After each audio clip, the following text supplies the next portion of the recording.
Sa loob ng ilang araw matapos ang pagpatay kay Mima Alicia, ang 24 na anyos na political vlogger na binaril sa harap ng kanilang inuupahang bahay sa Tierra Nova Subdivision sa Caloocan City. Ang nag-iisang tanong, sino ang gumawa nito? At huhuli ba sila? Pero ngayon, ang PNP ay may bagong pahayag na nagbabago ng lahat ng ating inaasahan. Kasi ang investigasyong ito ay gumagalaw ng mas mabilis kaysa sa inaasahan ng kahit sino. At ang mga detalyeng lumalabas ngayon, tungkol sa mga suspect, tungkol sa posibleng mastermind, tungkol sa mga motibong sinisiyasat, ay nagpapakita ng isang kwentong mas malalim kaysa sa simpleng riding in tandem na pag-atake. Noong gabi ng Hulyo 16, lumabas siya kasama ang kanyang mga kaibigan at pumunta sa BGC. Normal ang lahat, masaya ang lahat. Pero nang umuwi siya kasama ang kanyang live-in partner na si Nelby Lapang, mga 3:00 ng madaling araw, dalawang lalaki sa isang puting motorsiklo ang naghintay sa kanila. Pero hindi ito isang random na pag-atake. Ayon sa Police Colonel Joey G. Fort, ang Chief of Police ng Caloocan City Police Station, batay sa lahat ng ebidensya sa crime scene, si Mima Alicia ang tunay na target. 7 walang laman na .45 caliber shells ang natagpuan sa crime scene. Isang fired bullet sa loob ng kanilang sasakyan. Isa pa sa labas. Ang rider ng motorsiklo, nagsusuot ng puting helmet. Ang back rider, nagsusuot ng pulang helmet. Parehong nagsusuot ng jeans at puting damit. Kaya naman, sa loob ng wala pang 24 na oras matapos ang insidente, ayon mismo sa PNP, nagawa na nilang tukuyin ang 2 suspect. Sinabi ng PNP, after 24 na oras, less than 24 na oras, we were already able to identify. Hindi ito basta salita.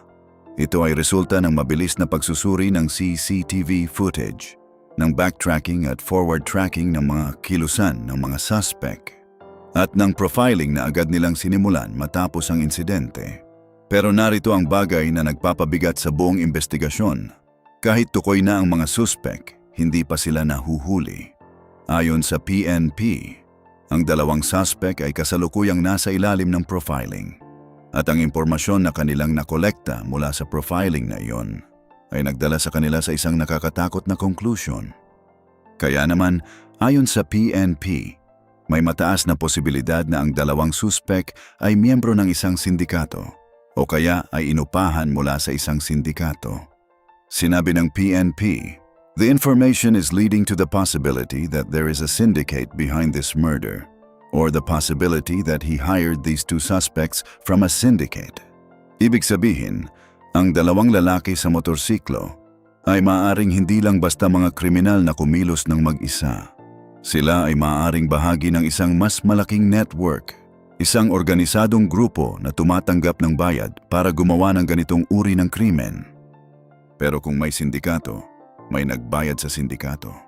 At iyon ang pinakakritikal na tanong na sinisiyasat ng PNP ngayon. Sino ang mastermind? Sino ang nag-utos? Sino ang nagbayad? Kaya naman, ang investigasyon ay hindi lang nakatuon sa 2 suspect.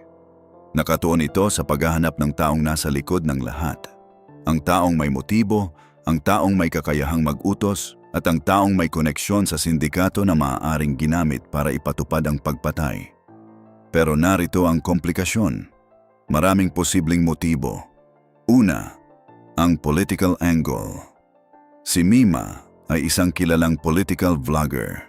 Malakas siyang kritiko ng ilang mga politiko. At ayon sa PNP, hindi nila isinasantabi ang posibilidad na ang kanyang trabaho bilang vlogger ay may kaugnayan sa kanyang pagkamatay. Sinabi ng PNP, the police are not ruling out the possibility that this job is related to Alicia Lipata's vlogger status and her specific pro-BBM stance. Kaya naman, ang political angle ay isa sa mga pangunahing tinitingnan ng PNP. Pero hindi lang iyon. Pangalawa, ang personal na anggulo. Ayon sa PNP, may nakaraang relasyon si Mima na hindi naging maayos ang pagtatapos.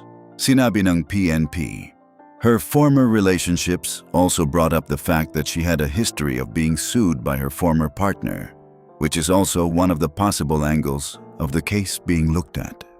Ibig sabihin, may legal na alitan sa pagitan ni Mima at ng kanyang dating kasintahan, at iyon ay kasama sa mga tinitingnan ng pulisya bilang isang posibleng motibo. Pero narito ang bagay na nagpapakita ng tunay na komplikasyon ng kasong ito. Kahit maraming posibleng motibo, kahit maraming anggulo ang tinitingnan, ang PNP ay malinaw na sinabi. Hindi sila nagmamadaling mag-conclude. Sinabi nila, "This is just part of the investigation." They are ensuring that they are examining all angles of the case to reach a conclusion regarding its connection to the possible motive for the murder. Ibig sabihin, ang PNP ay gumagalaw ng mabilis, pero gumagalaw din ng maingat.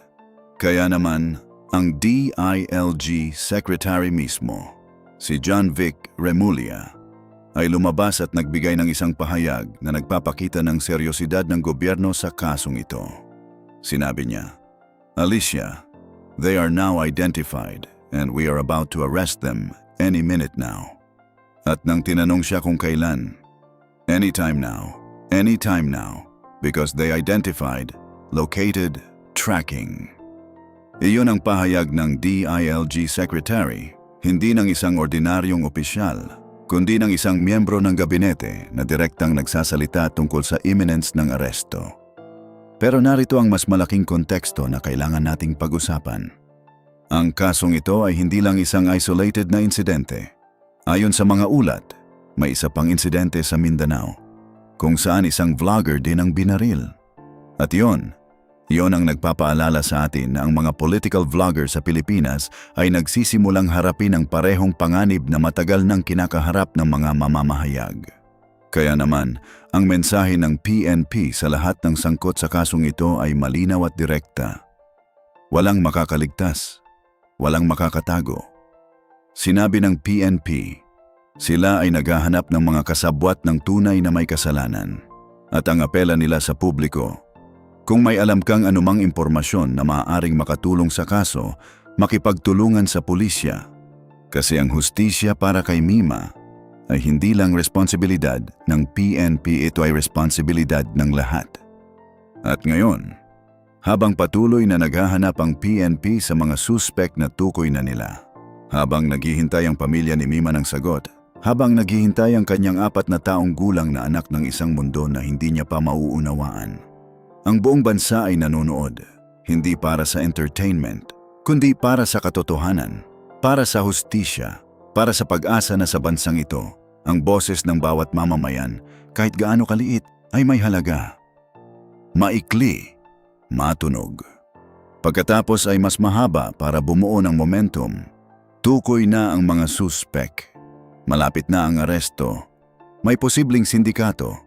Hindi ito basta isang kaso na malilimutan sa loob ng ilang linggo.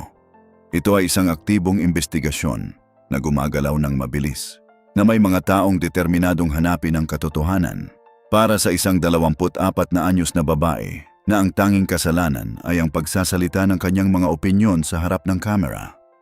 At kung ikaw ay nagbabasa nito ngayon, marahil ikaw ay isa sa mga nanonood ng content ni Mima, marahil ikaw ay isa sa kanyang mga tagahanga, o marahil ikaw ay isang ordinaryong Pilipino na nagtataka kung ligtas ba ang magsalita sa bansang ito. Naintindihan kita. Ang takot na nararamdaman mo, ang pagkabigo sa nangyari, iyon ay lehitimo. Pero huwag hayaang ang takot ay maging katahimikan. Kasi ang katahimikan, iyon ang gusto ng mga taong may kasalanan. Gusto nilang tumahimik tayo. Gusto nilang matakot tayo. Gusto nilang itigil natin ang pagtanong. Huwag nating ibigay sa kanila iyon. Ang pinakahindi karaniwang anggulo. Hindi ito isang kwento ang isang vlogger na napatay. Ito ay isang kwento ng isang sistema ng hustisya na sinusubukan at ng isang tanong na kailangan nating sagutin bilang isang bansa. Kung ang isang 24 na anyos na babae ay maaaring barilin dahil sa kanyang mga salita, sino ang susunod? 7 bala, isang puting motorsiklo, 2 lalaki na ngayon ay hinahanap ng buong kapulisan. At sa likod ng lahat ng iyon, isang 4 na taong gulang na bata na ngayon ay nagtatanong kung saan na ang kanyang ina. Ang hustisya para kay Mima Alicia ay hindi lang para sa kanya. Ito ay para sa kanyang anak, na dapat lumaki na alam na ang pagkamatay ng kanyang ina ay hindi basta nalimutan.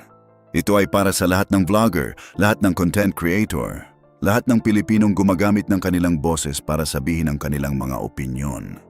Na dapat malaman na ang kanilang kaligtasan ay sineseryoso ng bansa. At ito ay para sa lahat ng Pilipino, na dapat malaman na sa bansang ito, ang boses ng bawat mamamayan, kahit gaano kaliit, kahit gaano kaordinaryo, ay may halaga. At ang sino mang sumubok na patahimikin ang boses na iyon sa pamamagitan ng karahasan, ay haharapin ang buong bigat ng hustisya ng bansang ito. Tukoy na ng PNP ang mga suspek. Malapit na ang aresto. At ang mensahe sa lahat ng may kasalanan, huli na ang dumali.